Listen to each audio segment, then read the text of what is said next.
Hello, welcome to another short video with Explore with Michael.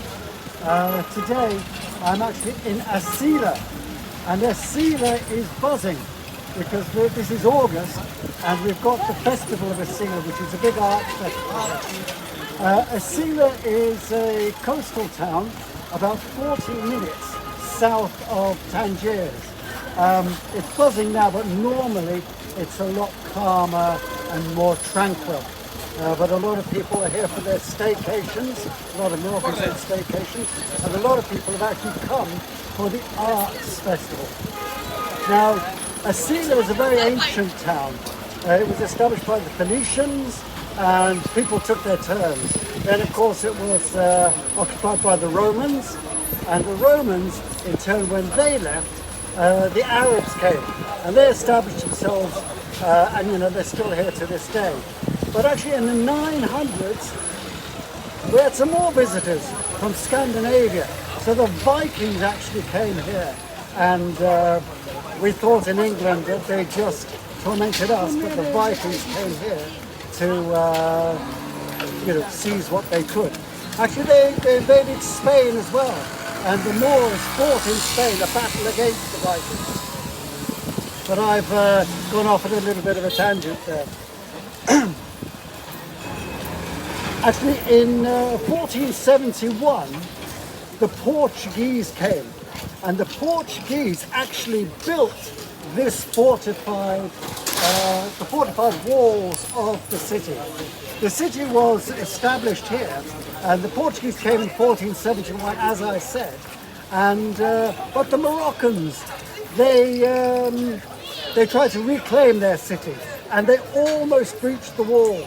So a military engineer called Botacca, I think his name was, forgive me, I'll correct it in the footnotes below. He built this fortified city so that it was able to withstand cannon fire. And in fact, this is a Moroccan city, but above this gateway, we have got the coat of arms of the Portuguese monarch. Actually, the Portuguese, they seized Tangiers, Asilah, Safi, Asira, and they kept it for about 200 years.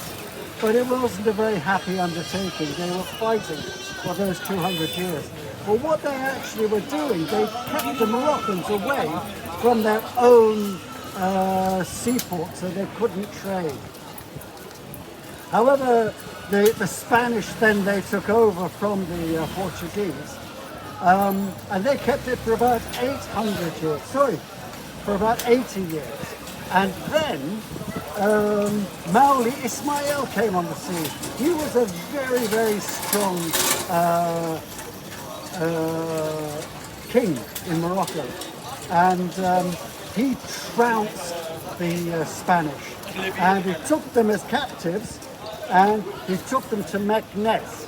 Now, we were saying in English, he took no prisoners. That's the mark of a real tyrannical leader. But Mauli Ismail, he took the Spanish and he made them slaves in Meknes, and they built his capital.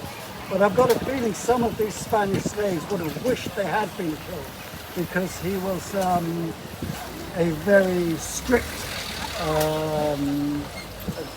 he's notorious for his cruelty in some ways. But however, sometimes you need a king like this, and he actually reclaimed all of those coastal towns. When the city became actually became independent, the mayor of this city got together with an artist. They were both called Muhammad, and they established an arts fair here every August, and now it is populated by artists and hippie types, and it's a lot of money was put into the old city, and it really is quite lovely. And in another few videos now, I will show you some of what I believe are the highlights of this lovely city. Okay, thank you. Look out for my next video.